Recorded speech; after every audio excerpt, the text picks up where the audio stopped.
there's two parts to top dollar, and it is the preparation and the presentation. So it's not Good, just walking in and suddenly having your home prepared for the staging or prepared for the marketplace. So you really need to go through that process. But that's good. I like that. The other thing that you brought up was lighting. Tell us about lighting and the importance of lighting and how we can improve some of those areas. Well, first of all, turn the lights on. Turn the lights on. Really? Turn the lights on. Now, having said that, if the photographer wants to turn the lights off, let the photographer do it. If the photographer knows what they're doing, there are times where it's actually better to have the lamps off. For instance, like this lamp that I have right here, if we were to be shooting this might be where I actually turn that off, because I have other lighting to fill the room, and this will just be a hot spot. So if the photographer knows what they're doing and they want to turn lights like this off, let them do it. But for the photographs, you just need to make sure that you can actually see the surfaces and that type of thing. So that's why a photographer is good. But folks, listen to me. When the house is being shown, I don't care if it's high noon on June 21st, which is the longest day of the year here. I'm not sure what the longest, So no, June ours is December. Okay, so December 21st. Okay, so if it's the longest day of the year, I don't care. Leave the lights on. And you know me, I have this thing about light bulbs too. Now the fill lights that we use when we're like doing these shows, they're the blue light, and it's for a very specific purpose. But when you have a lot, I call them morgue lights. It's the lights that put off that really white color, that blue white. It's just not attractive. It doesn't photograph well. I prefer a soft white bulb in the photographs. It's a little softer and it gives a nice warm feel to the space. So have the light bulbs on, check everything, make sure it's the brightest light bulb that's rated for that fixture.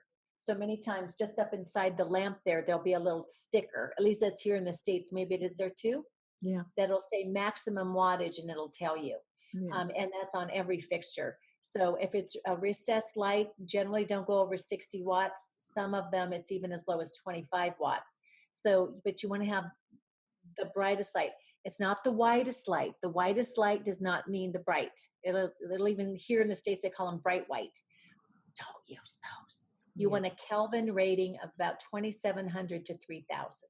That's great. So, so lighting is very, very important because people want to see what they'll buy.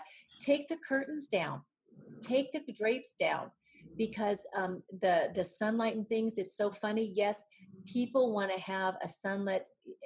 Well, I think I shared with you that I went down to Florida and we were looking at potential rental properties to then rent out, for vacation people, and so we looked at house after house after house, and we would walk in, and the ones where the sunlight was pouring in, oh my gosh, you just felt good going in.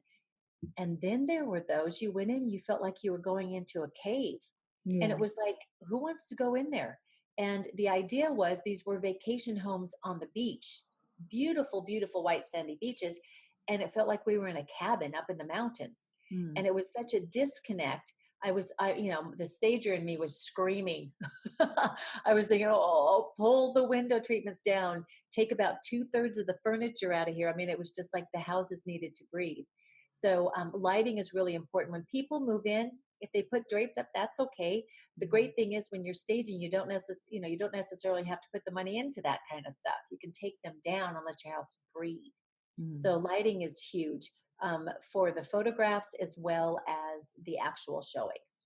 Even the closets. I even have people turn the closet lights on, all the little lamps on the countertops, every single little lamp, have them all on. And what about mirrors? Now we've talked about windows, but what about mirrors as far as lighting goes? I know there's the technique of using a mirror, like if you have a dark hallway or something and you put the mirror up to reflect the light. There's a caveat to that for me.